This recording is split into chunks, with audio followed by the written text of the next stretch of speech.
सरकारी कार्यालय का फर्जी दस्तावेज, फर्जी स्टैंप और करोड़ों का घोटाला, अवैध इमारतों की फर्जी सौदेबाजी। विरार पुलिस स्टेशन के अंतर्गत विभिन्न सरकारी कार्यालयों के फर्जी दस्तावेज एवं फर्जी मोहर बनाकर 55 अवैध इमारतों के फ्लैट ग्राहकों को बेचकर सरकार और उपभोक्ताओं से करोड़ों रुपए वसूली करने वाले आरोपियों को विरार पुलिस ने गिरफ्तार कर लिया है।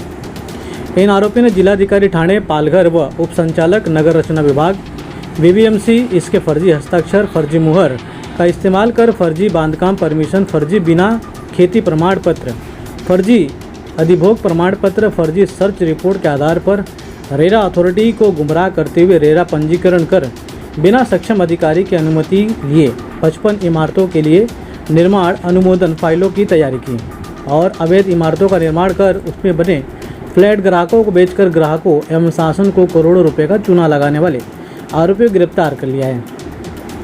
इस मामले में विरार ने रुद्रांश रियल्टर्स के दिलीप कैलाश बेनबंसी, मयूर इंटरप्राइजेस के मच्छिंद्र मारुति वर्मा ने, फिनिक्स कॉरपोरेशन के मालक दिलीप अनंत अड़खले, रुद्रांश रियल्टर्स के पार्टनर प्रशांत मधुकर पाटिल, रबर स्टैम्प बनाने वाले राजेश रामचंद्र नाइक को विभिन्न धाराओं के तहत गिरफ्तार कर लिया है। वहीं पकड़े गए आरोपियों के पास से पुलिस ने वसई विरार मनपा के कार्यालय के साथ साथ पूर्ववर्ती सिडको के सीसी, ओसी, कलेक्टर ठाणे से एनए लाइसेंस, वसई उप रजिस्ट्रार कार्यालय में जमा किए गए दस्तावेज, तहसीलदार कार्यालय के पास की जगह के मालिक की इनकी जगह गावठन में होने की ना हरकत प्रमाण पत्र, सर्च रिपोर्ट इत्यादि परमिशन के बनावटी मोहर बरामद किए हैं। पुलिस की इस कार्रवाई से अवैध बिल्डरों में हड़कंप मचा हुआ है। अब देखना होगा कि इस मामले में आगे और कितने नाम सामने आ सकते हैं। समनेस्टल पालघर जो कारपोरेशन के दस्तावेज है वो बरामद हुए हैं और कितने आरोपी इस मामले में गिरफ्तार किए गए? विरार पुलिस स्टेशन अंतर्गत जो अपराध क्रमांक 152/2023 है, ये आईपीसी के धारा 420, 467, 468, 471 और एमआरटीपी एक्ट के मुताबिक ये एफआईआर दाखिल हुआ था। ये एफआईआर दाखिल करते टाइम वसई विरार महानगर पालिका के सहायक आयुक्त है गणेश हिलालाल पाटिल, इन्होंने ये एफआईआर दाखिल किया था।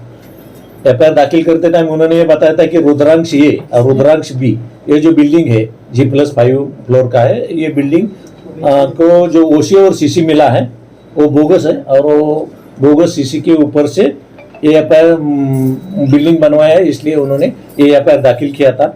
एफआईआर दाखिल करते टाइम उन्होंने जो आरोपी है वो एक का ही नाम दिया था और अननोन दूसरा ऐसा करके दिया था। जो बिल्डिंग बनाया उसका जो जमीन का मालिक है उसी के नाम पर से एफआईआर पहले दाखिल होते टाइम हुआ था।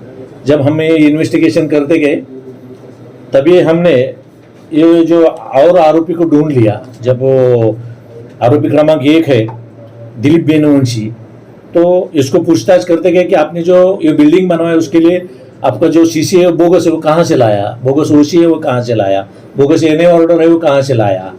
ये जब हमने उनके पास इंक्वायरी करते करते गए तभी उसने थोड़े थोड़े बताते गया कि आज एक बताते गया कल दूसरे का नाम बताएंगे। तो हमने इसमें जो इंक्वायरी करके इसमें जो और 4 आरोपी को अरेस्ट किया, उसमें जो मच्छिंद्र वर्मा ने ये मयूर इंटरप्राइजेस के मालिक थे और ये बनावट जो है, ये बनावट डॉक्यूमेंट सब जो है जो लगते थे वो बनाते थे। फिर दिलीप अड़गड़े है, ये भी बनावट जो है जो भी डॉक्यूमेंट बनता है ये बनाने का काम करते थे। प्रशांत मधुकर पाटिल है, ये जमीन मालिक के भागीदार है और ये जो है ये आरोपी क्रमांक 2 और 3 के पास ये कस्टमर को लेके जाना, उधर बैठ के काम करना, इसी मुताबिक ये काम करते थे। और जो आरोपी क्रमांक 5 है राजेश नाइक, ये राजेश नाइक ये जो बनावट सिक्के है जो कि अभी मैंने दिखाए, ये बनावट सिक्के बनाने का काम और इसके लिए जो ये रबरी स्टाम्प है ये बनाने का काम उसने एक मशीन लिया था और मशीन लेकर के वो और एक दूसरा आरोपी है वो लोग ये काम करते थे। इसी हिसाब से हमने आज तक मतलब ये इन्वेस्टिगेशन में 5 आरोपी को अरेस्ट किया है और ये जो आरोपी है वो आरोपियों के ऑफिस से और घर से जो कलेक्टर साहब है थाना के और पालघर के और अपर कलेक्टर है जवार के, इनके 6 सिक्के हैं वो हमने यहाँ पर उनके पास से पंचनामा करके ताबे में लिया है। वसई विरार और ठाणे महानगर पालिका के नगर रचना विभाग के 11 सिक्के हैं जो कि बनावट है वो हमने पंचनामा करके ताबे में लिया है। एमएमआरडी के 2 बनावट सिक्के उसको भी हमने ताबे में लिया है। तहसीलदार वसई के 2 सिक्के हैं रबरी, वो भी बोगस है, वो भी हमने लिया है। द्वयम निबंधक वसैया और भिवंडी, इनके 9 सिक्के हैं, वो हमने ताबे में लिया है। और एक ग्राम पंचायत वाकसई है और ग्राम पंचायत अकलोली, उनके भी कुछ ग्राम सेवक के और कुछ ग्राम पंचायत के स्टाम्प है, वो बोगस है, वो हमने जब्त किए हैं। बिल्डर के कुछ 57 स्टाम्प है, वो भी हमने जब्त किया है। कुछ आर्किटेक्चर के है, कुछ बैंक फाइनेंस के, कुल मिलाकर के हमने 115 जो बनावट सिक्के हैं यह आज तक हमने रिकवर किए। उसके सिवा हमने वसई विरार महानगर पालिका के 600 जो है वो ये लेटर पैड है, इनके ऊपर अभी तो कुछ लिखा नहीं है, ये 600 हमने यहाँ पर जब्त किए हैं। और सिडको का है वो 500 स्टैम्प पेपर ऐसे है इनके, जिनके ऊपर कुछ लिखा नहीं है। ये सिडको के हमने 500 स्टैम्प पेपर हमने बरामद किए हैं और 5 आरोपी को अरेस्ट किया है और इसका इन्वेस्टिगेशन जो है वो अभी तक चालू है। सर, इस मामले में किस तरह के दस्तावेज बनाए जाते थे और किस तरह से इस नेक्सस को ऑपरेट किया गया? कुछ आरोपी है वो यहाँ पर कुछ कस्टमर करके लोगों को वहां पर लेके जाते थे, उनके पास जिनका जमीन है, वो एक जमीन हो गई उनके पास, तो वो बोगस सीसी बनाते थे, बोगस ओसी बनाते थे, एनए ऑर्डर भी बोगस बनता था उनका। कुछ ऐसी गावठान की जगह है, उसका एक सर्टिफिकेट लगता है, वो गावठान का सर्टिफिकेट लगता है, वो भी उन्होंने जो है बोगस बना करके रेरा का परमिशन के लिए भेजते थे ऑनलाइन में, और रेरा का परमिशन उनको ओरिजिनली मिलता था। कितनी बिल्डिंग उन्होंने डॉक्यूमेंट बना करके देखते थे वो, तो ये ओरिजिनल है, तो ओरिजिनल अगर वो डॉक्यूमेंट है उसी हिसाब से रेरा भी उनको ऑनलाइन में परमिशन देता था। अभी तक हमने 55 फाइल से वो अलग अलग बिल्डिंग का है, वो बोगस सीसी और बोगस ओसी और बोगस एनए ऑर्डर का हमने यहाँ पर जब्त किया। पुलिस को महानगर पालिका को लगा कि ये बोगस सीसी की कहाँ से शुरुआत हुई? रुद्रांश है और रुद्रांश बी ये जो बिल्डिंग है, ये जो बनवाया है, ये महानगर पालिका लगा था कि इनको सीसी और ओसी बोगस मिला है। उसके हिसाब से जब हमने आगे का इन्वेस्टिगेशन किया तब वो 55 फाइल्स हमको मिला है। ये बड़ा रैकेट है सर, इसमें क्या वसई विरार के लोग और बाहर के लोग भी शामिल हैं? कौन से लोग हैं ये लोग? अभी तक तो 5 मिले, अभी इसके बाद में जितने भी मिलेंगे वो हम सभी के लिए इन्वेस्टिगेशन करेंगे। कितना पैसा लेते थे? करोड़ का चुनाव हो सकता है, सरकार को कितना बजट? नहीं, अभी इसमें बजट बताना तो मुश्किल है, क्योंकि वो आगे 55 फाइल है, उनके ऊपर से कोई आता है लेता है।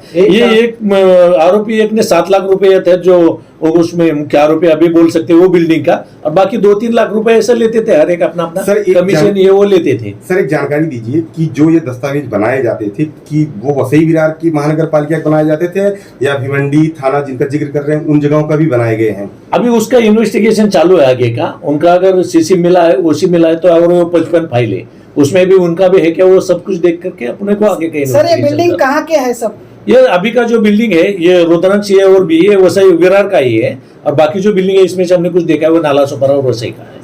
सर, ये गैंग यहाँ तक सीमित है क्या, फिर ठाणे में भी है, मुंबई में भी ये सक्रिय है? नहीं, अभी ये तो इधर के है, अपने इधर के वसई विरार के रहने वाले सभी लोग हैं। अभी इनके ऊपर से आगे देखना है अपने को कि कौन उनके लिए थाना में कोई है, उनका एजेंट है या क्या है, वो अपने को इन्वेस्टिगेशन का इस प्रकरण पे महानगर पालिका कमिश्नर से कोई बातचीत हुई आपकी? नहीं, सॉरी, इस प्रकरण पे जो आपने डिटेक्ट किया है इस पे नहीं, अभी महानगर पर कुछ लोगों से मैंने एक आमतौर पर बताया कि मतलब ऐसा ऐसा हमारे पास एक मैटर है, उसके बारे में हम आपके पास इंक्वायरी करने के लिए आने वाले हैं, उसके लिए थोड़ा टाइम आपका देना होगा। ये जो बिल्डिंग बनाई गई है, बिल्डिंग वो जो फेक सीसीज है, इसमें क्या रेसिडेंट्स रहते हैं? 53 बिल्डिंग रेसिडेंट्स 53 बिल्डिंग में रहते हैं। अभी लोन वगैरह भी हुआ है? लोन, बैंक का लोन निकालने के लिए ये लोग सभी बोगस वगैरह बनाते थे, बैंक का लोन भी निकाला होगा मतलब लार्जर स्केल। अभी जो रुद्रांश है, रुद्रांश बिल्डिंग है जो दाखिल हुआ, उसमें कुछ लोगों ने बैंक का लोन भी लिया है। सर, एक बात बताइए, इस पूरे प्रकरण में क्या कॉर्पोरेशन के लोग और रजिस्ट्रार और तमाम लोग इन्वॉल्वमेंट अभी तक आई है कि नहीं आई है? नहीं, अभी तक तो महानगर पालिका किसी का रोल इसमें आया नहीं है, मगर बाद में अभी ये इंक्वायरी करने वाले हैं। कोई लीगल पर्सन, कोई नहीं, लीगल में एडवोकेट वगैरह कुछ नहीं है। अभी एक एडवोकेट का हमको सिक्के मिले, उसमें अगर कोई है रोल है नहीं है, ये देखना पड़ेगा। सर, ये जो रबर स्टैम्प बनाया गया वो एक्सपर्ट का काम है, वो दिखता है, यहाँ से भी जाता है वो दिखता है। क्या कहीं पर ट्रेनिंग लिया है क्या? पहले भी इस मामले में दर्ज था? मशीन कहाँ से आई? एक आरोपी है, उसके ऊपर दर्ज है, जो बनावट स्टैम्प बनाता था। अभी जो अरेस्ट है उसके ऊपर ये पहला ऑफेंस है, मगर दूसरा जो इसमें वांटेड एक्यूज्ड है उसके ऊपर यहाँ पहले दाखिल है, मीरा रोड में एक दाखिल है और पुणे में एक दाखिल है। अभी वो हॉस्पिटल में एडमिट है, इसलिए उसके पास हम इंक्वायरी नहीं किया, मगर उसके घर का सर्च किया है हमने, घर पे तो अभी कुछ नहीं मिला, मगर और उसको हॉस्पिटल में जाकर के मिल करके आए, डॉक्टर से भी बात हुई है मेरी, मगर वो अभी थोड़ा सीरियस कंडीशन में है, इसलिए उनको अरेस्ट नहीं किया। स्टैम्प जुटाने के लिए मशीन वगैरह कहाँ से लाए इन्होंने? तो ये मालाड से लाया है उसने, जो स्टैम्प रबरी स्टैम्प खरीद था वो मालाड से उसने सर बिल्डिंग में जो लोग रह रहे हैं अभी उन लोगों के ऊपर क्या कार्रवाई होगी? जो इनलीगल, उन लोगों को तो नहीं पता था कि नहीं, ये अभी- स्टैम्प बन के पेपर से बिल्डिंग नहीं, अभी वो लोग तो अभी आज के हिसाब में मेरे पास वो लोग विक्टिम है। अगर उन्होंने कुछ किया है, उनका कुछ रोल है, तो उनको उसको मैं सर, बयान एक बात सकता हूं। ये- मगर रोल होना जरूरी है। मेरे पास किसी का भी है, आरोपी है तो उसके लिए एविडेंस होना जरूरी है, तो ही वो आरोपी बने। सर लोगों को क्या आह्वान करना चाहोगे आप? लोगों को अभी ये आह्वान करना चाहता हूं, आप जो बिल्डिंग में जो भी फ्लैट ले रहे हो, वो फ्लैट लेते टाइम आप बहुत सारी उसके लिए जानकारी लीजिए, उसमें सर्च रिपोर्ट निकालिए, चाहे तो महानगर पालिका में उसका इंक्वायरी कीजिए। जो भी इंक्वायरी किए बगैर यहाँ पर फ्लैट वगैरह मत ले लो। सर वो जो 55 बिल्डिंग है, अब उस पर पुलिस किस तरह से कार्रवाई करेगी? जैसे पहले FIR दर्ज किए थे, क्या उन 55 बिल्डरों के खिलाफ भी पुलिस आगे कार्रवाई करेगी? अभी वो 55 बिल्डिंग है, उसके बारे में हम महानगर पालिका में पूछेंगे कि आपने ये ओसी दिया है, नहीं दिया है। इसके बाद अगर नहीं दिया है तो महानगर पालिका, क्योंकि इसमें कंप्लेनेंट महानगर पालिका बनने का राइट है उनको, तभी हम उसी मुताबिक उनके पास इंक्वायरी करेंगे महानगर पालिका।